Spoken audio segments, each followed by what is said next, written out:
high school and college. Here's where you make major decisions about your lives and you kind of decide who you're gonna be. I started high school, NBC premiered The West Wing, the political drama that changed the face of politics in America. Many call The West Wing the start of prestige TV. Are you fucking serious? Right, it wasn't shows like HBO's The Sopranos or even Oz or before that Arliss or Sex and the City or Entourage after that. No, it was The West Wing, a 42-minute political drama on NBC. You know what was on before it? Ed. You remember Ed? It's awful. Now here's the thing, I love The West Wing. I admit it, I love The West Wing. I have binge watched it numerous times, probably over 15, 20 times. My friends still call me and say, hey, what was the episode with this? And I go, yeah, it was season 4, but I know The West Wing backwards and frontwards. It is a fantastic show, but it's awful. Oh, it's not awful, it just, there's some awful things. Fully admit, Aaron Sorkin is a genius. He is a genius at fooling people into believing that he's an amazing writer and that the characters on that show are so incredibly noble.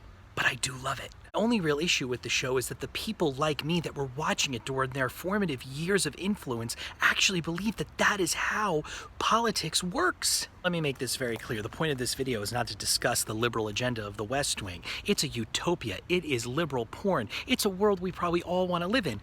But do we? Whether you are a Democrat or a Republican or a liberal, a conservative, left, right, it doesn't matter. Can we all agree on one thing? They don't get anything done on that show. Yet, a generation of politicians watched that show and said, ooh, I'm gonna be like Toby. Ooh, I'm gonna be like Sam. Why would you want to be like any of those characters? Even, dare I say it, Jeb Bartlett. Now, many of you are sitting at home, well, at least he's not Trump. Fine, he's not Trump. That's great. He's better man than Trump is. But that's not the point of this video. The point right now is to look at a scene from The West Wing and really look at these characters. Really look at these characters that we so love. Oh, I want to be Sam. Oh, I want to be Josh. Oh, I'm CJ. Really? I don't want to be any of these people. It's almost hard to pick a favorite scene of The West Wing because so many people will tell you that this is my favorite, this is my favorite. Hey, how about when Toby did this? How about when Bartlett does this?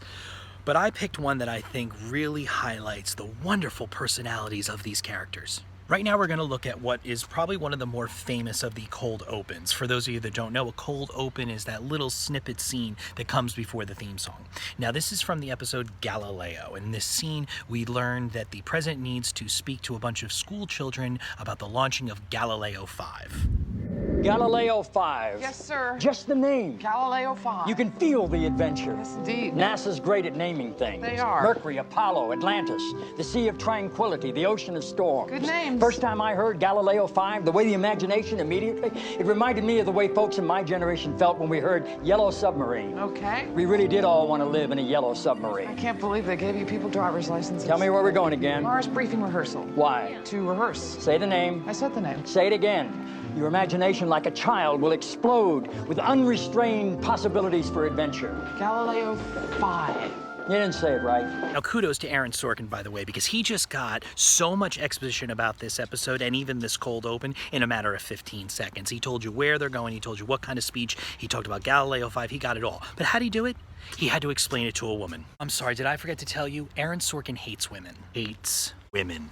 Sorkin's only way to get exposition out to any character on this show was to have a man tell a woman. And CJ, by the way, is the press secretary. The press secretary. Now, right now you're saying, Joe, Sorkin doesn't hate women. He just put a character flaw on the president because that's what good character writers do. They create characters with flaws. Yeah, that would be great, except Sorkin's characters all talk in the same voice. Every single one of them. Elitist, smug, know-it-alls. Not just talking on the show. It's not just that the president talks like Sam, who talks like Josh, who talks like Toby. The president also talks like Will McAvoy from The Newsroom, or the sportscaster in Sports Night, or Mark Zuckerberg in Social Network. The same voice. This is not even a criticism. On the contrary, I kind of admire a man who can get away with that for so many years and so many movies and so many screenplays and so many Broadway shows. Here's the thing, Aaron, when all of your characters and all of your plays and all of your movies and all of your TV shows talk in the same voice, I can only make one assumption. It's your voice. I said it fine. Say it again.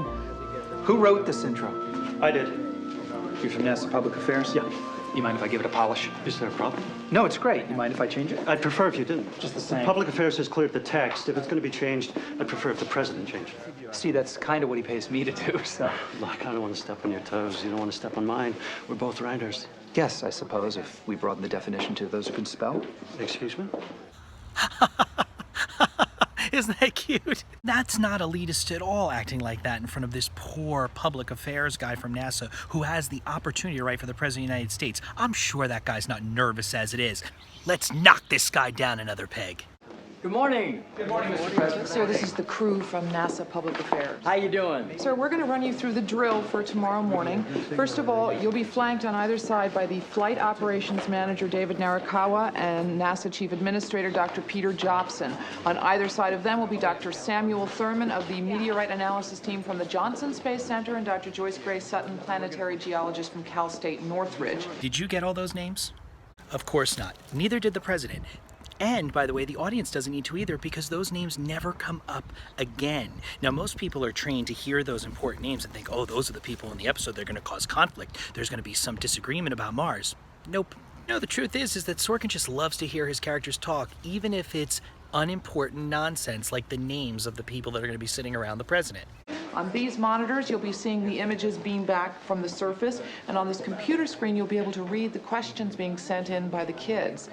I strongly urge you. Yes. I strongly urge you. I know. I strongly urge you, Mr. President, to act as moderator and pass the questions off to one of the experts on the panel rather than answer it yourself. Yes. Would you like to see some of the questions? We have questions in advance. Some of them. Would you put them up? Sure. Katie, 6th grader, Green Oaks, Junior High School, Austin, Texas, asked, how old is the planet Mars? That's a great question, Katie. The planet Mars is 4.6 billion years old. What did I just say? I knew that one. Nobody likes a know-it-all. Now listen, I can't resist that adorable little folksy charm of the president knowing about Mars. Nobody likes a know-it-all. But here's the thing, CJ or Aaron. They're all know-it-alls. It's a show of know-it-alls. Yes, God forbid that while talking to 60,000 public school students, the president should appear smart. Yes, Aaron, we get it. George W. Bush is president. He's dumb. Bartlett's smart. We get it. That's fine. Just don't show off. I don't show off. Stevie, 4th grader, PS31, Manhattan, asked, what is the temperature on Mars? Well, Stevie, if one of our expert panelists were here, they would tell you the average temperature ranges from 15 degrees to minus 140. That happens to be wrong. It ranges from 60 to minus 225. I converted it to Celsius in my head. Thank you. I think we found our first question for the next presidential debate. Can I see the intro? It's up on the prompter. Ah, Oh, here we go. good morning. I'm speaking to you live from the West Wing of the White House. Today, we have a very unique opportunity to take part live in an extremely historic event with, whoa, boy. How you doing, Mr. President? Who wrote this intro? I did, sir.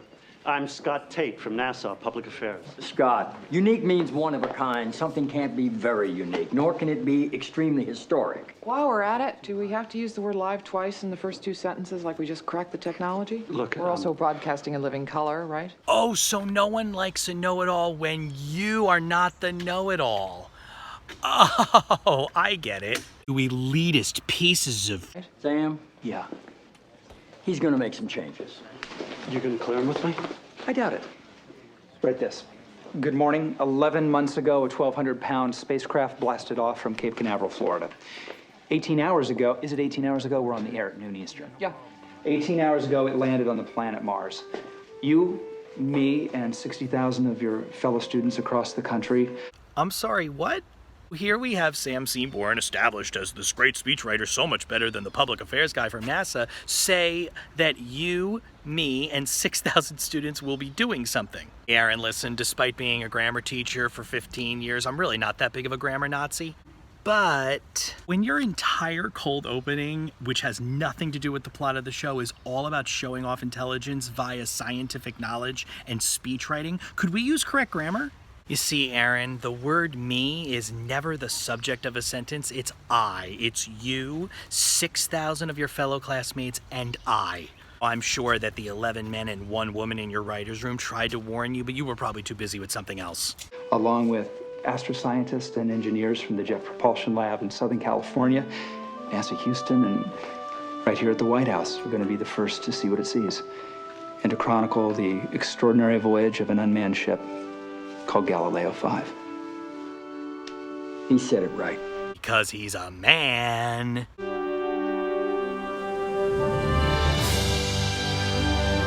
What better way to end that cold open and head into our triumphant theme song with the look on CJ's face of, oh, men got it right, I'm just a woman.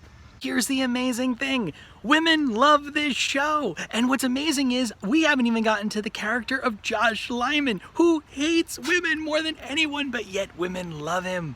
I just don't get it. But the thing is, I kind of do get it. And for those of you that continually ask me, why do you keep ragging on this show that you claim to love so much, is because I appreciate it for what it is. It's liberal porn. Again, I don't care what your political party is. It would be wonderful to live in a world where the majority of the president's staff all had a common goal, and that the president was really smart and had a great oratory presence. But quite frankly, that's not the way politics works. And the problem with this show is that a generation of people watching it believe that that's what politics is. And if they stop believing what it is and just understand that this is a show, a fantasy show of America, then the show is one of the greatest shows ever.